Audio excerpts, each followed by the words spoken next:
Akashic ரெக்கார்ட்ஸில் divine guidance எப்போவுமே இருக்குதுன்னு சொல்லுவோம்.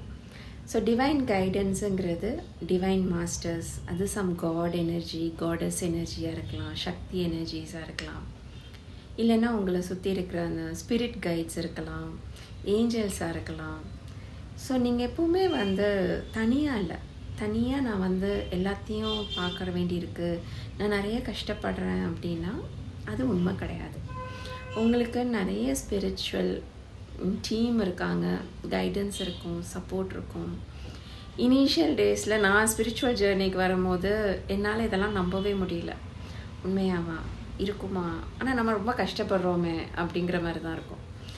ஆனால் அந்த சோல் ஜேர்னின்னு இருக்குல்ல, அந்த சோல் க்ரோ ஆக எனக்கு நிறைய விஷயங்கள் புரிய ஆரம்பிச்சது. அதுக்கப்புறம் தான் நானே கொஞ்சம் கொஞ்சமாக அந்த ஸ்பிரிச்சுவல் கைடன்ஸில் நம்பிக்கை வைக்க ஆரம்பித்தேன். அப்புறம் இப்போ நான் ஆகாஷிக் ரெக்கார்ட்ஸ் படிக்க ஆரம்பிச்சுட்டு ஆகாஷிக் ரீடிங்லாம் கிளைண்ட்ஸுக்கு பண்ண ஆரம்பிக்கும் போது என்னோடய நம்பிக்கை வளர்ந்துக்கிட்டே இருக்குது.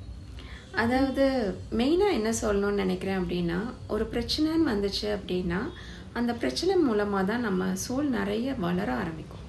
நம்ம இங்கே ஏர்த்துக்கே நிறைய அஸ் அ சோல் நம்ம க்ரோ ஆகிறதுக்கு தான் வந்திருக்கோம். நம்ம நிறைய சோல் பிளான் போட்டிருப்போம், என்னென்ன சிலபஸ் முடிக்கிறதுன்னு பார்த்துருப்போம், அதெல்லாம் முடிக்கணும். அப்புறம் நம்ம சோல் கிஃப்ட்ஸு, நம்ம சோல் பர்பஸ் லிவ் பண்ணுறது, இந்த மாதிரி நிறைய சிலபஸ் வச்சுருப்போம். அதெல்லாம் அந்த சோல் கான்ட்ராக்டில் எழுதி நம்ம தான் சைன் பண்ணி இந்த பிரச்சனைலாம் இந்த பிரச்சனையிலலாம் நான் வளருவேன் அப்படின்னு சொல்லிட்டு நான் தான் சைன் பண்ணி வாங்கிட்டு வந்திருப்பேன். பட் இங்கே வரும்போது எல்லாமே மறந்துடும்னு வச்சுக்கோங்களேன். இங்கே வந்த பிறகு எல்லாமே ஜீரோலேருந்து ஸ்டார்ட் பண்ணுற மாதிரி இருக்கும். ஸோ இந்த ஆகாஷிக் ரெக்கார்ட்ஸ் வந்த பிறகு தான் ஓகே, இது எல்லாமே என்னோட சோல் பிளான் தான், என்னோட சோல் கான்ட்ராக்ட் தான், நான் தான் சைன் பண்ணிட்டு வந்திருக்கேன் அப்படின்னு தெரியும் போது அந்த ரெஸ்பான்சிபிலிட்டி நான் எடுக்க ஆரம்பித்தேன். ஸோ ஒரு பெயின் வரும்போது அந்த பெயினில் இருந்து நான் எப்படி க்ரோ ஆகிறது, நான் இங்கே எதை மாற்றணும், நான் எப்படி இந்த ஸ்ட்ரகிளை ஓவர் கம் பண்ணி நாம் அடுத்த ஸ்டேஜுக்கு போகலாம். ஏன்னா லைஃப்பில் நிறைய ஸ்ட்ரகிள்ஸ் வந்துக்கிட்டே தான் இருக்கும், பெயின் வந்துக்கிட்டே தான் இருக்கும். ஆனால் நம்ம ஒவ்வொரு பெயினை பார்க்குற விதம் மாறிக்கிட்டே இருக்கும். நான் ஒரு 2 இயர்ஸ் முன்னாடினா நான் உட்காந்து அப்படியே அழுதுகிட்டே இருப்பேன்.